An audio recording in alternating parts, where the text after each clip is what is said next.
a little bit of compression. You want to sound like NPR. Well, yeah. I don't know.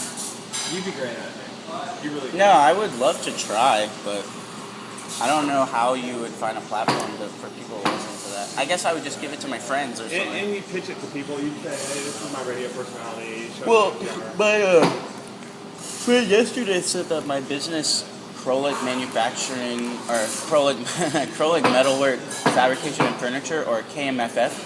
KMFF sounds like a radio station call sign. It does. Live on KMFF. Yeah. This is Ramblin' Krolik. This morning, what time is it? 8:34 in the morning, and no one appreciates you smiling this early in the morning on a Tuesday. Wipe that smile off your face. Wipe that smile off your face. I don't want to see it or hear about it. Hot chocolate. I'm live at Medici Cafe with my co-host Colin, who makes coffee all morning. We just had a lively discussion about bagels, but I didn't press record until after that, so you're not going to ever hear that. It wasn't a racist. It's not a racist discussion or even an anti-Semitic one. Myself, I'm Jewish.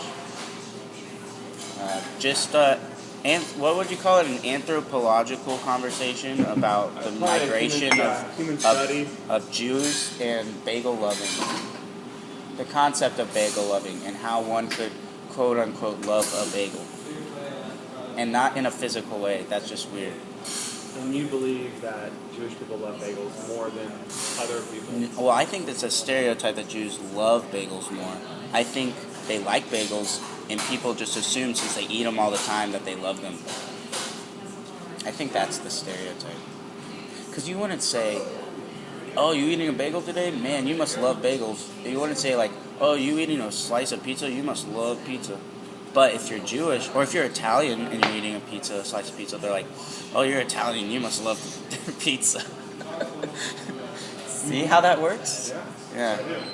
I hope that recorded. Let's see. Yep, it's still going.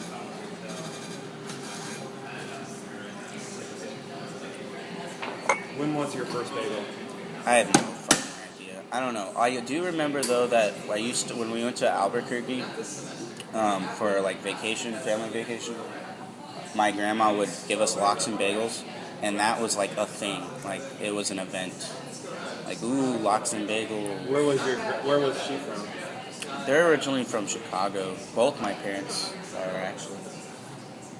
But my grandma moved to Albuquerque after she divorced my grandpa, and also just got tired of living in Chicago.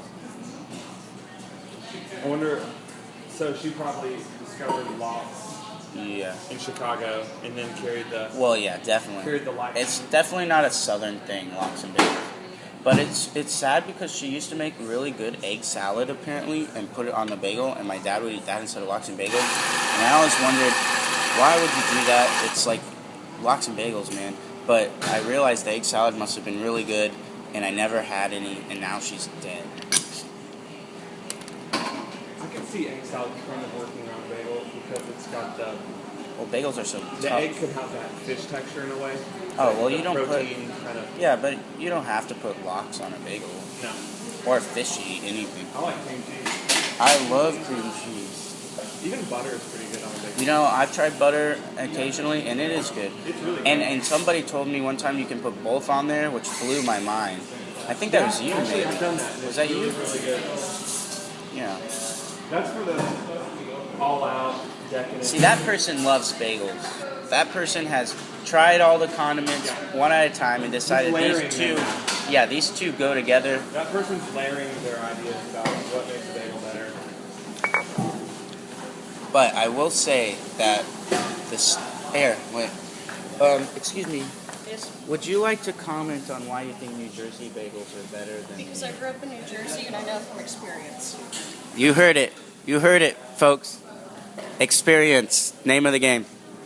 When it comes to bagels, You experience. can't beat my anecdote with logic, man. Logic. Yeah. She was a little hostile. I wasn't even arguing. As you can see, bagels. I wasn't even arguing. As you can see, bagels do stir up emotion. Yes, bagels are an intense subject, especially between New Jersey and New York. New Jersey thinks that they have something better than New York. We're down here in Austin. We're in Austin. Do you feel like Rockstar Bagels is similar to? Is that the bagels bagel? you have? Mm-hmm. No. I mean, nothing here is similar. I know that. Have you had New York bagel?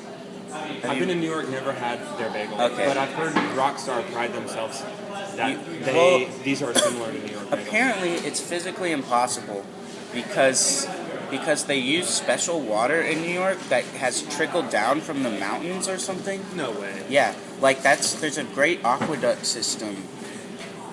Okay, Colin has. We'll talk about that later. We have to go on a break because Colin has to do some cash register stuff. Be back in a moment. Hold on. Let me figure this out. All right, yeah. I'll talk to you soon. Almost back. Oh. Can't leave Thomas. And we're back, sort of. So anyways, I was about to explain why New York bagels are different than Austin bagels. Physically impossible to make a New York bagel here.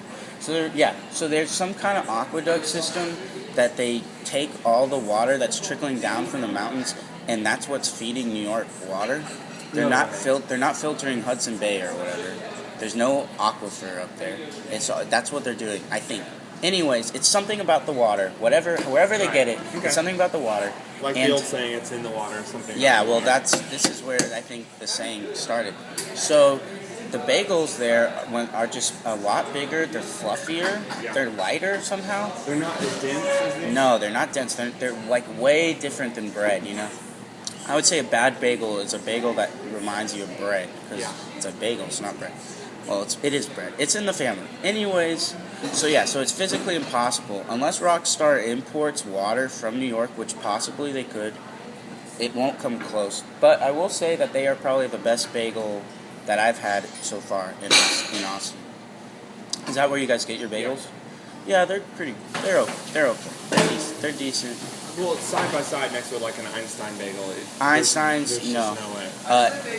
HAB, no. Yeah, Exactly. Einstein bagel is more like a roll. A bad bagel is like bread. It's a roll with a hole in it. Okay, Yes, so you're hearing another voice. This is Thomas, or Tomas. He goes by Thomas. Or Thomas. This is for his podcast. I don't know. It depends. It depends on what day you're talking to him. But listen, okay. I've always heard that a bagel is boiled. Yeah, it's supposed to be. So that means they have a And you big cook it with pot like of- sticks or something. Oh yeah. So does the owner of the circle comes in? Or do they form the bagel circle, drop it into the boiling water, or do they drop it in as a stick and then form the circle? No. I don't think that's possible. It sounds dangerous and you burn yourself. No, they definitely form the thing, the shape of the bagel first. But whether they do it by hand or with a machine is I guess a different story. I don't know which one's better, if it even matters, honestly, how you make the shape. Yeah, I mean the bagel could be any shape if you think about it. It's more about the texture of the dough definitely. and the bread. I wonder that could be an interesting idea though. Let's do it. To make a bagel. Well, wait, no. I bet the shape is purposefully made that way because it like cooks evenly or something. Or it's just historic. You know, like a donut's a donut, a bagel is a bagel. So What if you made a bagel without the hole? Without the hole, wouldn't you get You get like a. more bagel for your buck? You probably would because that hole's taking up. You're missing part of the product. Yeah, but maybe it doesn't cook the same. Like the inside might not. You're cook right. You get enough. more of the bagel edge. But maybe that'd be cool. What if your outside of your bagel is all crispy or something? Well, look at the bagel dog that we I don't have know. here. That's just bagel bread in a stick shape. I don't even want to get into bagel dogs. Those are weird. I'm kind of against the bagel dog. A lot of people really like they're it. weird. I love kolaches. Kolaches are different. Kolaches are like I love a donut. bagels. That's good. I don't really enjoy a bagel dog, but I'll let it be, you know. People like them. Flavor. You hear that flavor? I'm doing My a problem is podcast. the outside of the bagel with the sausage. I don't know. It's hard to eat, honestly. Like, you have to do a lot of chewing, and the sausage is also a lot of chewing. The sausage involves a bite itself, and the bagel Yeah. involves a bite. So it's like a You have to go in there. You have to go in there with an intense biting like force. Yeah. The pressure in your bite has to be up. And early in the morning, that's a little. I don't know. I don't want to work that hard. I have another question about like bagels. Okay, Colin. I'll try my best. Traditionally, is the bagel toasted or not toasted? I think traditionally you get them fresh from the bakery and you don't need to toast them. I think if it's a bad bagel, you toast it so that you don't realize how much like bread it is. But if you have a bagel that was fresh but now it's not, you should toast it. That's my philosophy on toasting bagels. Anyways, alright, well, it looks like it's 8:44 and that's when I have to do my morning ritual.